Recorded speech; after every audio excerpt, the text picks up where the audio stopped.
무한타임스 이 시각 주요 뉴스입니다. 오는 6월 3일 지방선거를 앞두고 더불어민주당 호남 지역 공천을 둘러싼 파장이 커지고 있습니다. 지난 2018년 무안군수 선거를 뒤흔들었던 이른바 정영덕 가짜미투 사건의 배후에 서삼석 의원이 있다는 구체적인 폭로가 제기됐기 때문입니다. 최근 한 시민언론 보도에 따르면 당시 유력 군수 후보였던 정영덕 예비후보를 낙마시킨 가짜미투 사건은 서삼석 의원의 국회의원 경선 참여를 위한 비자금 조성이 목적이었던 것으로 드러났습니다. 제보자는 서 의원 측근들이 사건을 기획 실행하는 대가로 김산현 무안군수 측으로부터 수고비 명목의 3억 원을 받았고 이 돈이 당시 민주당 사무총장 보좌관에게 전달됐다고 주장했습니다. 이 사건으로 정영덕 후보는 반론 기회조차 얻지 못한 채 공천이 취소됐고 차점자였던 김산 후보는 무안군수에 당선됐습니다. 서삼석 의원 역시 이후 국회의원에 당선되면서 피해자와 수혜자가 엇갈린 전례 없는 공천 비리 의혹이라는 지적이 나오고 있습니다. 관련자들은 의혹을 전면 부인하고 있습니다.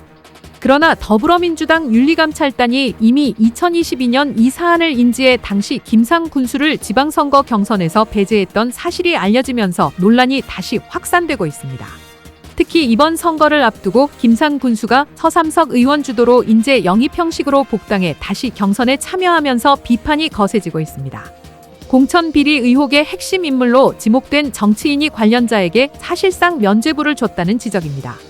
이와 관련해 전남도당은 도당 차원의 자격 심사는 이미 끝났다는 입장을 밝혔습니다.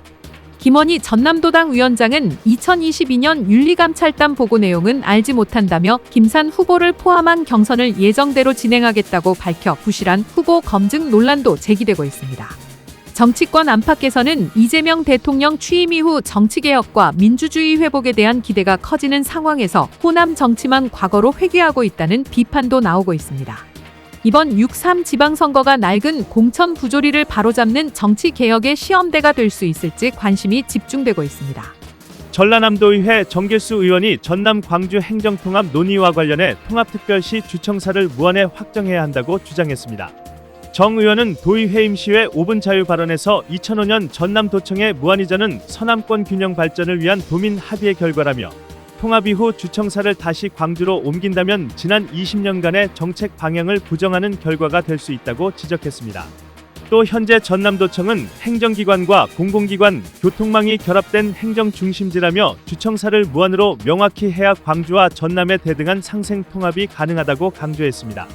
무안군이 청년들의 문화활동과 자기개발을 지원하기 위해 전남 청년 문화복지카드 지원사업 대상자를 추가 모집합니다. 지원 대상은 전남에 주소를 두고 무안군에 2년 이상 거주한 19세에서 28세 청년으로 선정되면 1인당 연 25만 원의 문화복지비를 카드 포인트 형태로 지원받게 됩니다. 접수는 농협카드 누리집이나 주민등록 주소지 면사무소 방문을 통해 가능하며 문화비는 도서 구입과 공연 영화 관람, 학원 수강 등 전남 지역 문화활동에 사용할 수 있습니다. 무안군이 취업 준비에 어려움을 겪는 청년들을 위해 청년 도전 지원 사업을 추진하고 참여자 78명을 모집합니다. 이 사업은 구직단념 청년과 자립준비 청년 등을 대상으로 상담과 진로 탐색, 취업 역량 강화 프로그램을 제공하는 맞춤형 취업 지원 프로그램입니다. 참여자는 5주에서 25주 과정 프로그램을 이수하면 취업이나 창업 성과에 따라 최대 350만 원의 인센티브를 받을 수 있습니다. 무안군 현경면 조암동 마을이 어르신 가정의 화재 예방을 위해 자동확산 소화기 설치 지원에 나섰습니다.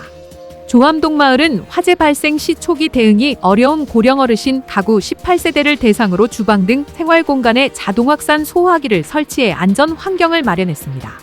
한호식 이장은 어르신들이 보다 안전하게 생활하실 수 있도록 소화기 설치를 추진했다며 앞으로도 주민들이 서로 돌보는 마을 공동체를 만들어 가겠다고 밝혔습니다. 지금까지 무한타임스 이 시각 주요 뉴스였습니다.